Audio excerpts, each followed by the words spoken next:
در مؤسسه توسط میانه عمومی رقم 11 ناحیه واسه مرکز انکشاف کودک شده شد. در این مرکز 25 نفر کودکان سن 6 ساله با مشغولیت فرا گرفته شده و مکتب آماده میشوند. مشغولیت ها از روی برنامه با استفاده این گونه بازیچه ها گذرانیده میشوند. بازیچه ها با دستگیری وزارت معارف تاجیکستان کمک تشکیلات های غیر تجارتی و ماموریت مکتب دسترس شدند. در همکاری های سودمند حکومت جمهوری هندوستان و تاجیکستان در مؤسسه ما 10 عدد کامپیوتر و تجهیزات های نوی تکنولوژی معاصر تامین کرده شد و اینچنین از طرف وزارت معارف و علم جمهوری تاجیکستان در مرکز انکشاف کودک با مبلغ 25000 سومون موادهای تعلیمی وارد شد که این باعث خرسندی است. در این مؤسسه تعلیمی در آغاز سال تحصیل نوگانی‌های دیگر به عمل آمدند.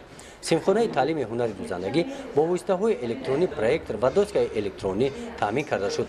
در برابر آموزش هنر دوزندگی دختران اکنون امکان دارند طریق دستگاه الکترونی با نوگانی‌های هنر دوزندگی و تکنولوژی‌های معاصر شناس کردند. سیمخانه اینفرماتیک هم زمانوی گشت. دستگاه الکترونی پروژکتور و 10 عدد کامپیوتر نو بالای این پیوست شدن به اینترنت در بلند گشتن سطح دانش خوانندگان تاثیر مثبت خواهد رسانید. امسال ما در مؤسسه 2 سیمخانه ایلوگی تشکیل کردیم. تمیز کرسی برای 2 سیمخانه شرطنامه تشکیل کردیم که در روزهای نزدیک تامین میشن. در ناحیه واسه برابر تعمیر سیمخانه های نو ساخته می شوند. در دهه گلافشان جماعت دهات گلستان که از مرکز ناحیه در مسافه زیاده از 50 کیلومتر و از راه ماشینگر در مسافه 8 کیلومتر دور بین تپه های اولیمتوی واقع گشته است، برای کودکان این دهه بنای مکتب زمانوی عبارت از 6 سیمخانه ساختمانش ادامه دارد. ما پیشنهاد حکومت ناحیه واسه با دستگیری مسجد مرکزی ناحیه همین بین دو قشلاق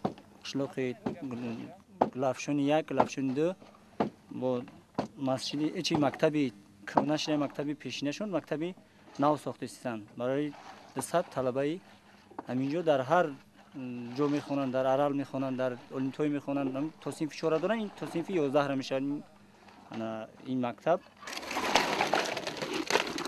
با دستگیری مقامات اجرایی حکومت دولتی ناحیه واسع ساختمان ته‌کرسی بنای مکتب به انجام رسیده. کارهای باقی مانده را ساکنان این دهه برای حشر به انجام رسانیدنی هستند. گزارش خواجه نظریف خدای نظر ظهوروف از ناحیه واسع برای برنامه اطلاعاتی نوید.